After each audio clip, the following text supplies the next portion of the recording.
Hi class, welcome to chapter 19. This is all about our liver. Hopefully after this chapter you will have a little bit more respect for our liver and what it does for us. I'm always amazed when I go through this chapter. I feel like I do take my liver for granted, but it's an amazing organ and it is vital to our well-being and function. So we're going to go ahead and dive in here to some A&P. Our basic liver function is going to be used for metabolism. It's going to be used in the digestion area and digesting foods. It's used for detoxification of our blood and the elimination of substances from our body, like drug toxicity, things like that. It's going to be one of our major filter organs, and it's basically one of those organs that just help restore our blood, clean up our blood. It's amazing. Filtration system like kidneys. You would not be able to, however, function without a liver. So livers are pretty important. As we have learned throughout these chapters, your liver is the synthesis of most of your plasma proteins, except for immunoglobulins and hemoglobin. That's where most of our proteins are synthesized in the liver. So that's an important fact, as proteins are very vital into performing cellular functions and used as carrier proteins, as we've learned throughout these chapters. The liver is also going to be responsible for storing carbohydrates. So when carbohydrates break down, we learned that in our carbohydrate chapter 7 chapter. When we store our food and those vital carbohydrates, they're stored in our liver as glycogen. So that is going to be a source of energy in between meals. That's where our liver comes in to produce that glycogen for normal cell function. Another amazing fact is the liver can be damaged, but it can also regenerate. It can be damaged up to as little as 25%. If you have as little as 25% of your liver remaining, it can regenerate into a whole organ. So what other organ could do that? I mean, I wish our kidneys could regenerate like that. Look at how many people on dialysis wish that, their kidneys could regenerate. So liver, it's so unique and fascinating that we really take it for granted, as everything our liver does for us. So our liver broken down is going to be in two sections. It's the upper right quadrant of our body. It does weigh about 14 to 1600 grams. It is the largest organ in our body. It's broken down into two main lobes, and it's richly supplied with blood, which makes sense if it's our major filtration system. A lot of times when injuries come into the ER, if they've had a car wreck, anything with a liver laceration or a spleen laceration, those patients are going to use an extraordinarily large amount of blood if they're able to survive at all. Most of the time they'll rush them to the surgery, but it is a very bloody surgery. There's a picture of the liver where it's kind of positioned. You can see that it's going to have these little bile ducts that dump into the common bile duct. That's going to be significant with when we talk about bilirubin and the breakdown of hemoglobin. That is where that bile duct comes in. So if our liver is a major organ for filtration, it would make sense that it's going to be heavily supplied with blood. With the liver, it does have a unique system that it has a dual blood supply system. So 70% of your blood flow is going to be from your portal vein, and 30% is going to be from your hepatic artery. And then as the blood leaves the liver in its filtration, it's going to leave through the hepatic vein. So as the blood enters through that portal vein and hepatic artery, it's going to flow into these sinusoids. These sinusoids are going to be broken down. I think this is just like the kidney and the nephron. It's these little subsections that are going to be doing all the work. So if you kind of can relate that to the kidney and the nephron, it's very similar. So the blood comes in, it's going to go through these sinusoids that are going to be lined with these hepatocytes. And these hepatocytes are going to be a functional cell that is going to used in our filtration system. There's going to be three main cells that we're going to talk about. Hepatocytes. Hepatocytes are going to be about 70% of your liver's mass. So the majority of our liver mass is going to be made up of these hepatocytes. And I'm going to show you a broken down slide here in a second. But with these hepatocytes, there's also going to be Coffer cells and endothelial cells, which aren't really as functional as hepatocytes and coffers. So with hepatocytes, like I said, it's 70% of your liver's mass. These are going to be the cells that line those sinusoids and are going to pull that debris and toxin through to be filtered. So underneath those hepatocytes, underneath this lining of the sinusoids, you're going to have a major cell that is going to be important with the cleaning out of our blood. These are called Coffer cells. These are phagocytic cells that are going to engulf bacteria, old red blood cells, toxins, cellular debris. Basically, it's a vacuum system or a vacuum cleaner for our blood. So as it filters through the hepatocytes, the Coffer cells are going to engulf all that negative elements in our blood that need to be filtered out. So try to get those straight. I know students sometimes get those in reverse, but hepatocytes line the sinusoids. Then underneath that is your Coffer cells that are going to be your major cell that cleans up the debris. The book refers to it as a vacuum cleaner cleaning up the debris of our blood. All right, so here's a good slide, like a pathology slide of what a slice of the liver would look like. So these hepatocytes are lined up in boxes, and then here is your Coffer cell. It's just a big abnormal cell that is going to be next to the hepatocyte to be ready to engulf that debris that's coming through. After the debris is collected through the hepatocytes and the Coffer cells, there's got to be a way to eliminate all those toxin and debris. So this is going to be accomplished through the bile canal.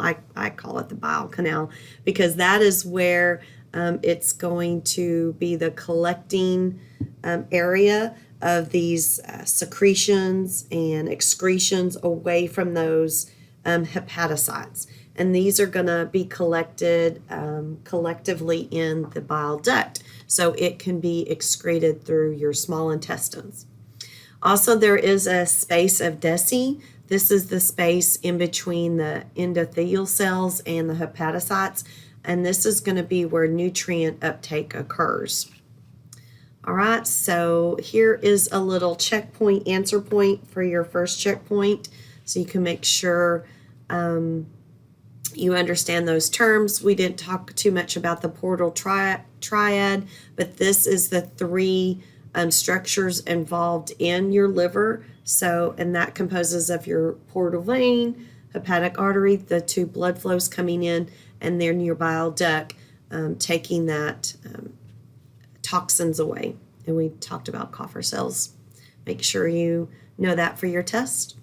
All right, so let's move on. We're going to talk about the 5 major categories for liver. So liver is a very intense organ, like I said. It does many things for us. Metabolism, excretion, detoxification, storage of that glycogen, and of course, immunologic function. So with the liver, it is responsible for more than 500 separate critical activities. It's amazing, like I said, that it can regenerate. Without it, we would die. If you've ever seen somebody die of full liver failure, it's very unpleasant. It looks excruciating, but if you did not have a liver, there's no substitute for that. It's not like we can put you on dialysis for a liver dialysis. It doesn't work like that. The only way to live without a liver is possibly get a liver transplant. That is possible. It's very bloody surgery, but you die without your liver. That is the importance of our liver. This should be a little bit of a review. We've talked about some of these areas before. So liver, it is going to be our processor of dietary and endogenous carbohydrates.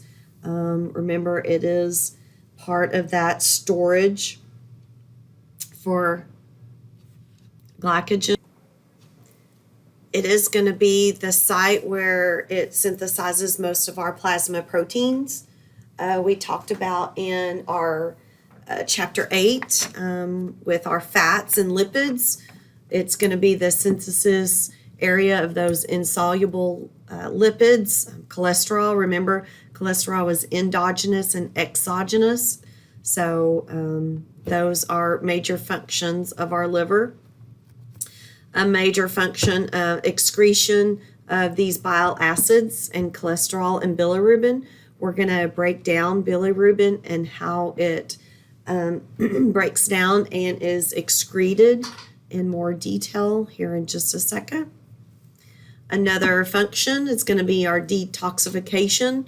It's going to take some things that shouldn't be there. So, for example, when you take an ibuprofen, that should not normally be in your system. That is going to be detoxified through your liver. So bilirubin is a detox, alcohol, drugs.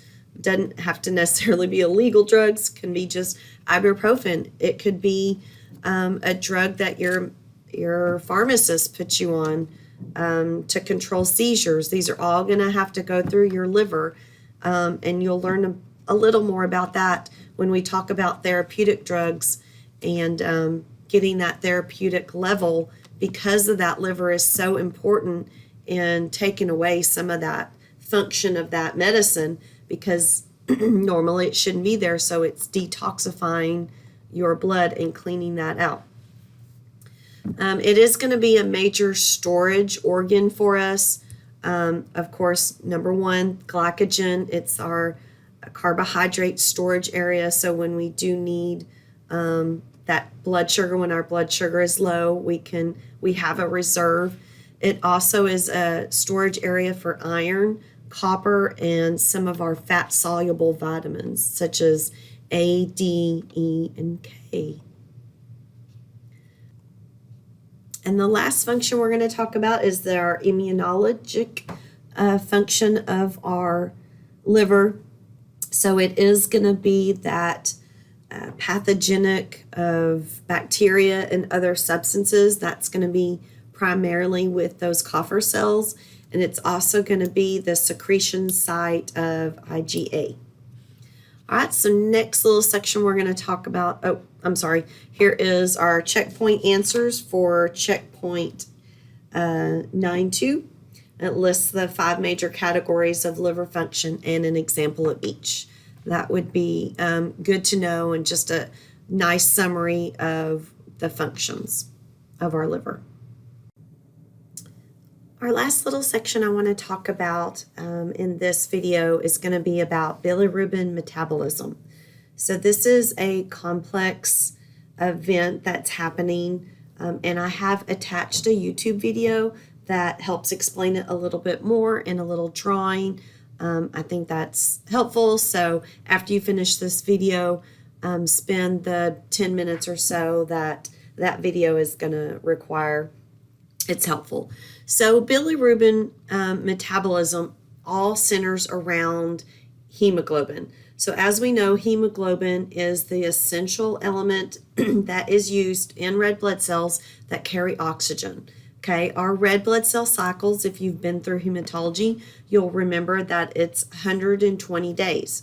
So those red cells survive for 120 days. And then what happens to them? Well, then the body has to break them down and eliminate the waste product and save the protein product. So of that breakdown, we start with hemoglobin. It's going to be taken apart to the heme molecule and the globulin, which the protein is going to be reabsorbed, and the heme is going to be our component for our bilirubin. So bilirubin is a main analytical analyte element that we can measure for total and direct bili, the healthiness of the liver. So it is a significant liver function test that in this process that we're going to talk about talks about how hemoglobin is broken down into and excreted in with that bilirubin. So that kind of summarizes it all up. So when that heme molecule breaks down, it's going to oxidase with an element that changes it to biliveridin. And there's also other systems involved in this process as well, but not in this system of bilirubin. So the spleen and the bone marrow also are involved in that recycling of the RBCs, but not in the breakdown of bilirubin.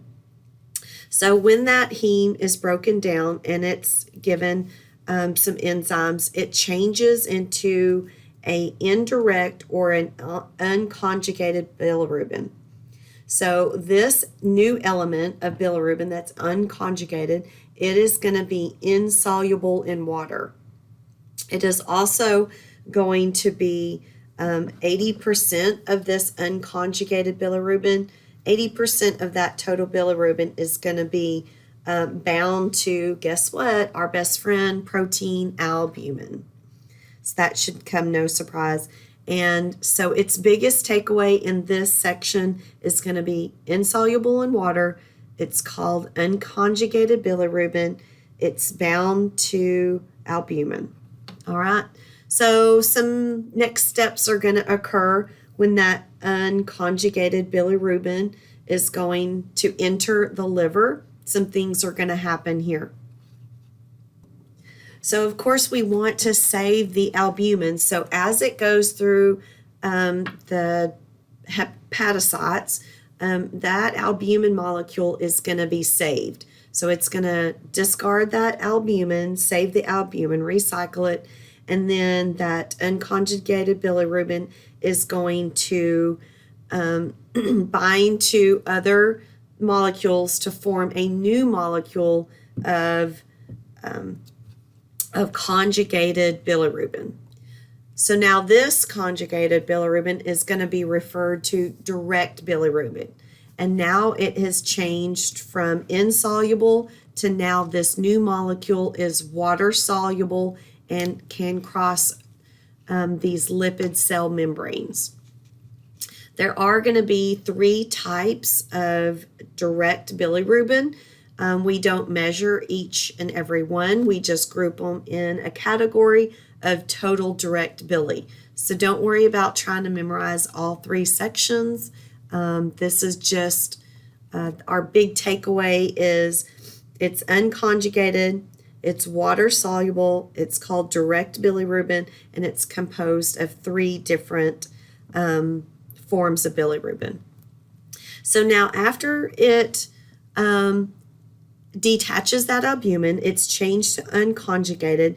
It's going to now go into that bile canal, and it's going to sit in the gallbladder until it's stimulated by the bile duct to be released into the intestines. From the intestines, it's going to interact with some bacteria, and it will change to urobilinogen. So urobilinogen, as you know, if you've been through your analysis, we talk about measuring urobilinogen. There's going to be a split here. Some of this is going to go to urine, and some is going to go for fecal secretion. All right. So as it goes down to urobilinogen, it's about 20% is reabsorbed in the liver as urobilin. The rest is going to be excreted in the stool, and that is the oxidation of that urobilinogen is going to give stool that brown color. All right, so that's kind of just a quick summary of how heme is broken down, where it's excreted. The major takeaway and what I want you to focus on when you go back and read this chapter is concentrating on the unconjugated being insoluble in water. Okay, then when it hits the liver, it's changed to conjugated because it's losing that albumin, and now it's water soluble that can be excreted as urobilinogen in the stool. But go ahead and check out the YouTube video. It's a nice little animation that, of course, I always like to add those. Anyway, okay, this wraps up just the anatomy and physiology part of the liver, and then liver or the bilirubin breakdown or the hemoglobin breakdown. In the next section, we're going to be talking about disorders when things go wrong, when bilirubin is built up or bilirubin can't be broke down, and the diseases associated with that. Okay, so we'll see you next time. Thanks for watching.